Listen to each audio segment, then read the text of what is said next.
નમસ્કાર, સ્વાગત છે આપનું આરબી ન્યૂઝના કાર્યક્રમ કવિતાના સફરનામામાં. હું અશ્વિન રાઠોડ, સ્વયંભૂ. આજની મારી જે કવિતા છે મોરબીની ટ્રાફિક સમસ્યા ઉપર છે, જેનો વિષય છે ભીડમાં ભીસાતું મોરબી, જેનું શીર્ષક છે હવે શ્વાસ રૂંધાય છે. જે આપની સમક્ષ રજૂ કરું છું કે નડિયા ને ઘડિયાળની જેની જગતમાં શાન છે, નડિયા ને ઘડિયાળની જેની જગતમાં શાન છે, પણ જુઓ આજ મોરબી ટ્રાફિકથી પરેશાન છે. વસ્તી વધીને વાહનોની લાઈનો પણ વધી ગઈ, વસ્તી વધીને વાહનોની લાઈનો પણ વધી ગઈ. વિકાસના આ વેગમાં રસ્તા હવે વેરાન છે કે એક ગાડીમાં બેસી એકલો માણસ ફરે અહીં, એક ગાડીમાં બેસી એકલો માણસ ફરે અહીં.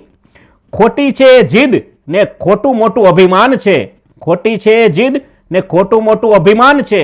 જો સહિયારી સવારીની સમજણ કેળવી શકો, જો સહિયારી સવારીની સમજણ કેળવી શકો તો ઈંધણ બચે, સમય બચે, એમાં જ સૌનું કલ્યાણ છે.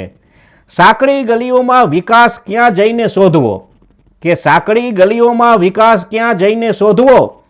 ભીડમાં ભીસાતું શહેર જાણે અટકેલા પ્રાણ છે, કે ભીડમાં ભીસાતું શહેર જાણે અટકેલા પ્રાણ છે.